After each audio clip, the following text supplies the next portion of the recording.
Welcome to Game and Grains, the whiskey gaming channel. I'm your player one, Richard, and today we're going to be doing another blind, and not just any blind, but one that was put together by somebody whose channel I have been a fan of for quite some time now, and that is none other than Doc Martinez over at Old Fashioned Ways Plus Plus. Now, if you've watched any of his content, you know that he has some pretty wild bottles and is really good at putting together some pretty amazing blinds. So I can't wait to dive into this to see what Doc has sent over, so you know what to do. Grab those controllers, pour yourself a dram, and let's get into it. Now, before we dive into the whiskey, I would like to first send a huge thank you out to Doc Martinez for sharing with me this blind. And if you haven't already subscribed to his channel, Old Fashioned Ways Plus Plus, do yourself a favor and do so. Doc has a huge catalog of videos with a wide array of different topics, things such as cocktails to bottle reviews.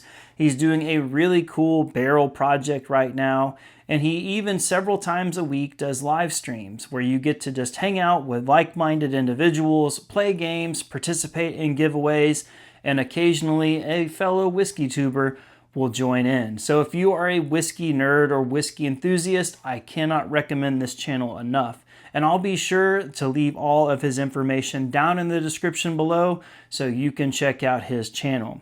Now, Doc sent over 4 different samples, each of them with the label already covered and a number 1 on the front. That's because he sent a second blind that we will hopefully see in the near future. Now, to help myself stay organized, what I did was went through and added a letter to each one of the samples. And to better stay organized, just in case the bottles get mixed up, I also have different Glens assigned to each one of them just for my own purposes. So Off-Topic Whiskey is going to be A, Pursuit B, Old Dominic C, and then Blue Note D. Now I'm going to give you all of my tasting notes, then we'll peel the tape at the end and see how right, or more than likely how wrong I am. So first here off on A.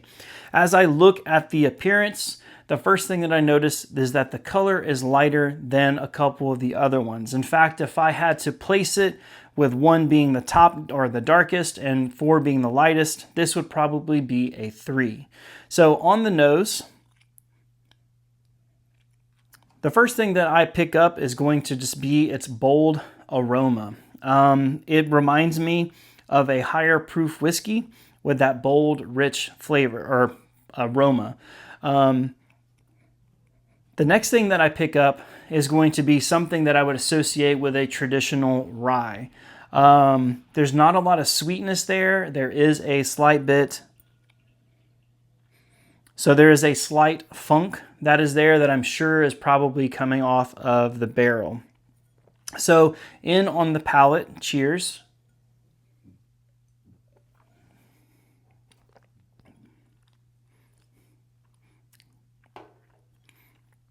So that is a bit of a roller coaster. I was expecting, especially with the aroma, that boldness that was there, to have a more in-your-face punch as far as the palate goes.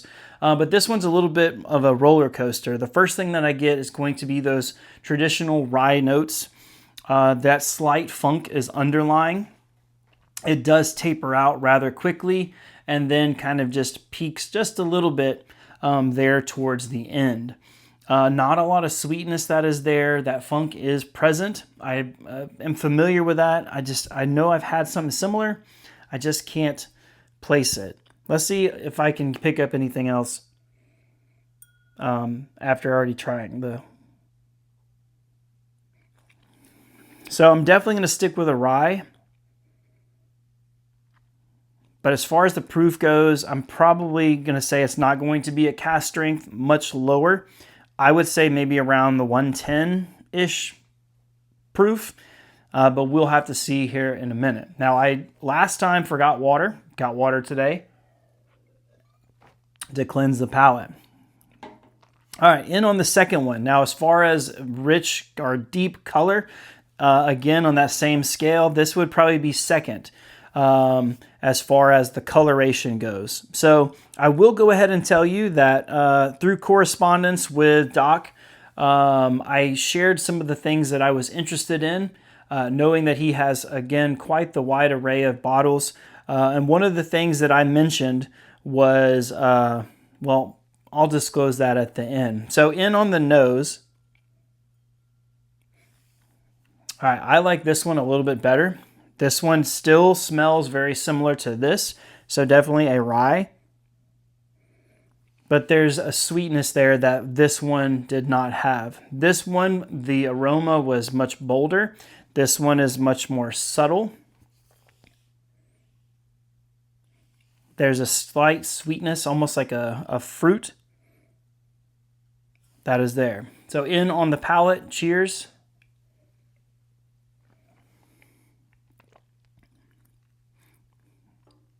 Okay.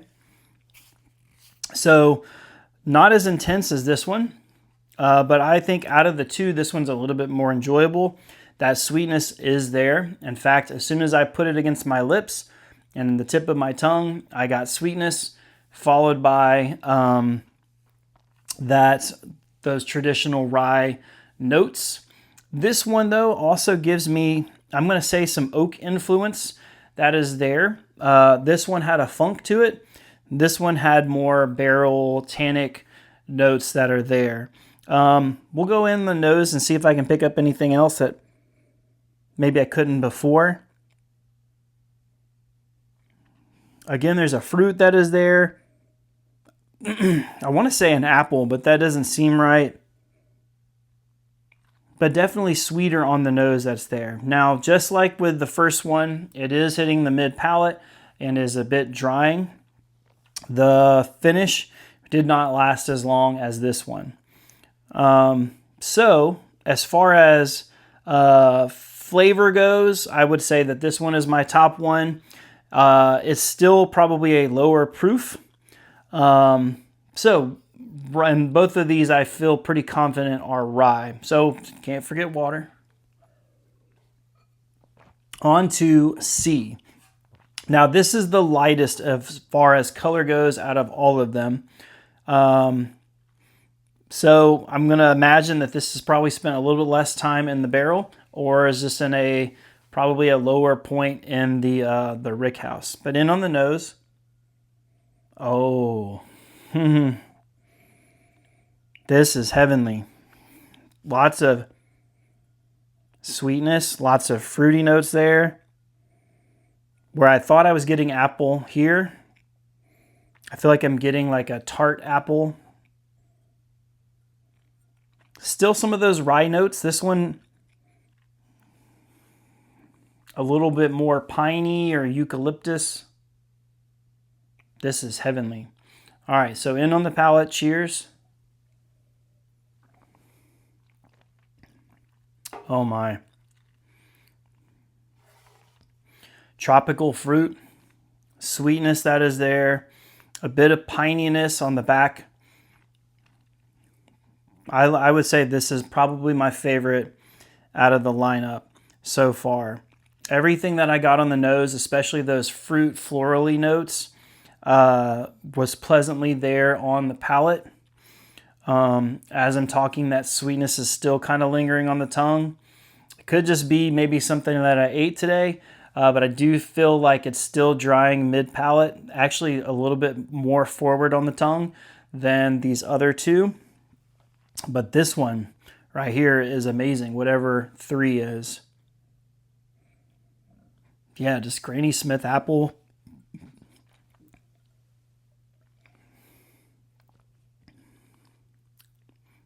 That is fantastic. Still rye, not as rye forward as these two. No funk on this one. C right here is probably my winner so far if I had to say which one is my favorite. We got one more left. This is the darkest of the group. So I'm going to expect probably a lot more boldness out of this compared to the other 3. Surprisingly not. Very mild. Still rye forward. Not as sweet on the nose. Maybe I'd say about the same as B here. but not as bold, not as rich. No funk that I'm picking up right now compared to those two. So in on the palate, cheers.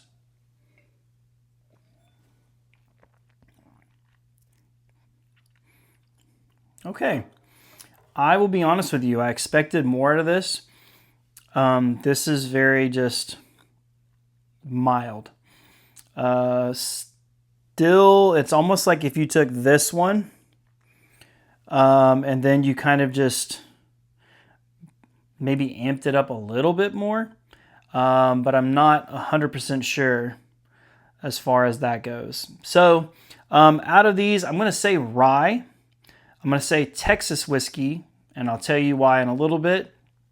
And out of the all of these, as far as flavor goes, I'm going to say C number 1, then B, D, A. All right, time for the reveal. And I said just a second ago that I thought that these were all ryes and that they were all Texas whiskey. And the reason that I went with that was that Doc and I had some correspondence back and forth over email, and he asked what was one of the things that I was really into or really wanted to try. And Texas whiskey is always something that I've had a fascination about. How can you keep whiskey in a barrel with the temperatures being so extreme there? And places like Still Austin and Garrison Brothers have shown time and time again that it is possible, and you get some very deep and rich, bold flavors in those whiskeys. So I also know, at least I've heard, that Texas whiskey sometimes can get a funk to them. And so this first one here, A, really made me start to think that that was where these were leaning. So, but we need to actually find out. So I'm going to remove the tape and see how close I was as far as guessing at least the overall theme. So on A, in the old-fashioned ways, or excuse me, off-topic whiskey blend. All right, so I was right, at least with part of it. Still Austin, bottled in bond, high rye whiskey. Okay, so I said that I thought it was a rye, and I thought it was a Texas whiskey, lower proof point, bottled in bond. I said I think around 110, so off by the proof, but still pretty darn close, at least if you've seen my track record. So B, still sticking with that theme.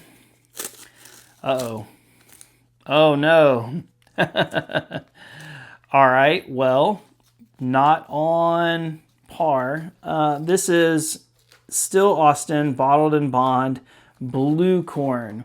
Now, I told you that this one had a little bit sweeter note to it, which makes sense because that corn will typically give you sweeter notes, those caramels that you are used to in a whiskey. So far, Still Austin and Still Austin. Texas is right, but the rye is out the window. So continuing on, now this one was my favorite out of the lineup. Lots of fruit notes there. Interesting. I would be curious to know the age statement on this one. Still Austin, bottled in bond, rye. With its lighter color compared to the other two bottles, it leads me to believe that this one's a younger age statement. But I'd be intrigued to know what it is. But this one so far was my favorite out of the group. So sticking with the theme, I'm wondering if this one's also going to be Still Austin. I'm kind of right in the fact that I said Texas whiskey. I just didn't name the distillery. All right. Still Austin, bottled in bond, red corn. Okay, so all these were going to be lower in proof. Bottled in bond, all of these bottled in bond, all Texas whiskeys. Honestly, out of all of these, my favorite has got to be this rye. The blue corn is going to be right there behind it. I have found that as I go through and explore more blue corn whiskey, I really enjoy the flavor, especially when they're at those higher proofs, followed by the red corn, and then lastly this high rye bottled in bond. So, all right, I didn't do too bad. didn't do too good either. So, all right, well, I certainly hope that you enjoyed this old-fashioned ways plus still Austin bottled and bond blind. This was a lot of fun. So thank you, Doc Martinez, once again for sharing this with me. I truly appreciate it.